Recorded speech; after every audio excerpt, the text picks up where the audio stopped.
bend the knee and join me. Together, we will leave the world a better place than we found it. Hey everyone, and welcome back to the Nerdy Multiverse and yet another breakdown. Today we will be breaking down and giving our initial thoughts on the first episode of the second season of House of the Dragon, the prequel series to Game of Thrones that takes place during a time known as the Dance of the Dragons from the books. This breakdown and the following ones as well will contain spoilery things from the source material, so this is your spoiler warning for that. You have been warned. The first episode of this season being titled A Son for a Son. Now, before we get started with the episode itself, there are always two sides to a story, and there are two sides to this war. Team Green and Team Black. If you wish to choose your side and rep them until the very end, feel free to check out our merch made just for you to pick your side of this war. The link is in the description below. Anyways though, this episode begins with a brand new intro, and in the intro you can notice this red flow coming from everything that is shown in the tapestry of the Targaryen bloodline.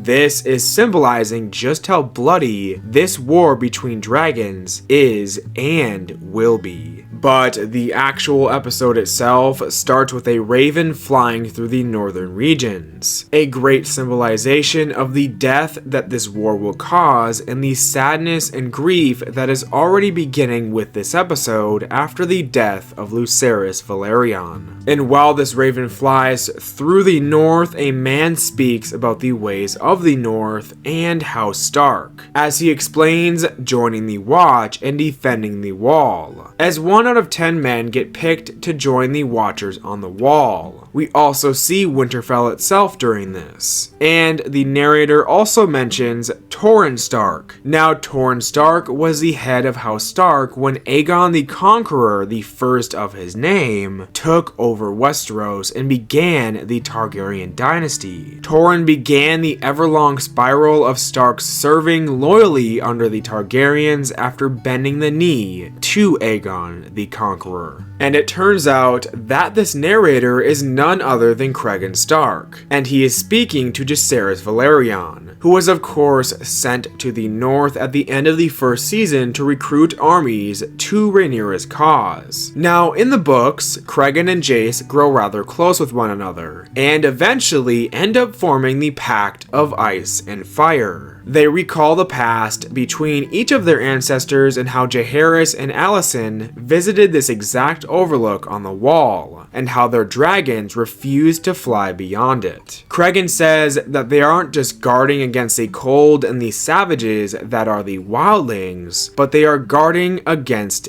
death. This is of course referencing the White Walkers and the Night King. Cregan needs most of his men at the wall as winter is coming, so he promises Rhaenyra 2,000 Greybeards, older soldiers that have served enough time at the wall, and that he is willing to march forth for Rhaenyra immediately. Unfortunately though, a raven has brought urgent news from Dragonstone, news of Lucerys' death, and likely also informing Jace to return home. Now at Dragonstone, Rhaenys arrives with her dragon, Meleys, after scouting the area and seeing to their blockade. Daemon tells her to get back on her dragon and ride with him as he plans to go to King's Landing to kill Vhagar and her rider, Aemond, as he says that he cannot take them on alone due to the dragon's size, which is a bit ironic knowing what he ends up doing in the books. You can tell that Daemon is very eager to fight, and rightfully so, but this war really shows his true colors and just how ruthless he can get when need be. All of this planning for war and scouting is happening while Rhaenyra is off by herself with her dragon, Syrax, grieving the death of her son, Lucerys, and looking for a body or a sign of something to bury at a funeral and for closure. We then cut to Corlys Velaryon meeting with a character known as Alan of Hull. In the books, Alan is a bastard that was later legitimized, and he eventually became the Lord of the Tides himself. He also has a brother, Adam of Hull.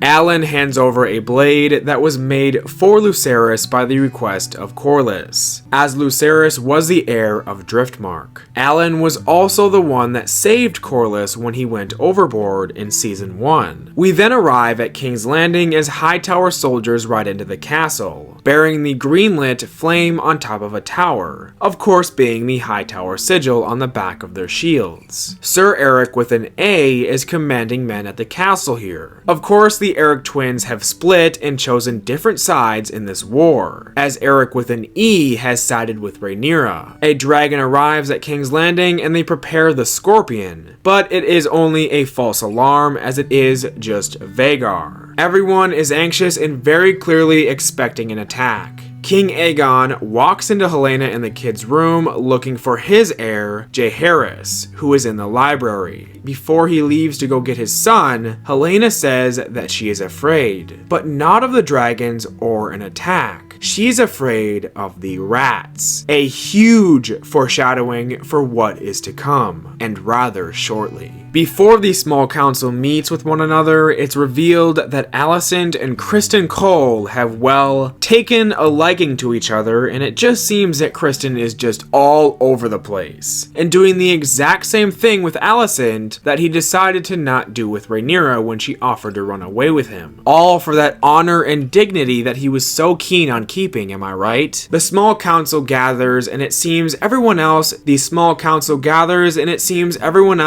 already planning this war out, while Alicent, on the other hand, is still relying on hope that maybe this all can be done peacefully, as she has sent letters to Rhaenyra, however, with no response. At the council are of course people like Otto Hightower and Tyland Lannister. They mention that they need a new master of ships, and this is because Corlys has sided with Rhaenyra, so he is no longer a part of the council. Dalton Greyjoy is suggested for the new master of ship. Dalton Greyjoy, also known as the Red Kraken, is a very blood-hungry warrior and the Lord of House Greyjoy at the time. Unfortunately for Team Green and the small council, if we go by the books, he will choose Team Black instead. Aegon is very keen on using his dragons and flying into battle with his brother Aemond and his dragon Vhagar. Obviously, he is king, so he's not meant to put himself at risk, nor the dragons that they desperately need. They may have the larger dragons, but they have the least amount of them. But the two do eventually fly into battle together if we go based off of the books, that is. And in the books, it does not turn out so well for either side. After the meeting, where Alicent scolds basically everybody in the room, including Aemond, who joined the meeting despite not being a part of the council, she ends up meeting with a major creep that is Lord Larys Strong, who informs her that he has gotten rid of the servants that have betrayed their trust, and handpicked a new team himself. Alicent knows that he is a creep, so having his hand-picked servants working for her just is not going to work. Finally, back to Rhaenyra, as she is still grieving, she overlooks a beach where a group of people end up finding a dragon wing washed on shore. This is the wing of Arax, Lucerys' dragon. She flies over and she finally gets the answer and the closure that she has been looking for. It may not be her son's actual body, but his belongings are there alongside the dragon's wing. Aegon is then brought to the Iron Throne to hear out any petitions, and the two men walking alongside him and announcing him are actually two series original characters that were not in the books. They refer to him as Aegon the Magnanimous. Now in the books, he is eventually referred to as Aegon the Elder or Aegon the Usurper. Aegon hears out the first few petitions, and Otto Hightower steps in and basically changes his mind on them, just as he changed the word of Viserys when he was king, the hand of the king that often takes control. Now the third person to bring a petition to the throne is a man known as Hugh. This is Hugh Hammer, another major character from the books. Hugh Hammer was also a bastard, and in the books he eventually became a dragon rider himself. He did fight on both sides during the war, as he eventually defected from one team to the other. After the petitions are finished, Larys Strong meets with Aegon and basically warns him of Otto Hightower, telling him that he should strive to be different than that of Viserys, as someone who does not just take the hand's word all the time. Alicent then meets with her father as she questions whether they are aligned or not. She wants victory, but she wants it to be peaceful. Her sons look up to Otto, and she fears that if he undermines her even more, they will begin to ignore their own mother's word for his. He agrees, but regardless of her wishes, the path to victory now is one of violence and war. The death of Lucerys really locked that part in. Off the shore of Dragonstone, Valyrian ships intercept a ship that is carrying the White Worm, also known as Mysaria, a master of spies and secrets. Someone either side of this war could use to gather information and make things happen. Initially, Daemon is absolutely furious with her as she fed Otto Hightower information, but not out of loyalty, it was only due to the coin that he provided. She truly has zero loyalties, she just gives you what you need if you provide her payment. But after Sir Eric with an E defends her and then Rhaenyra arrives back home, she only says 4 words. I want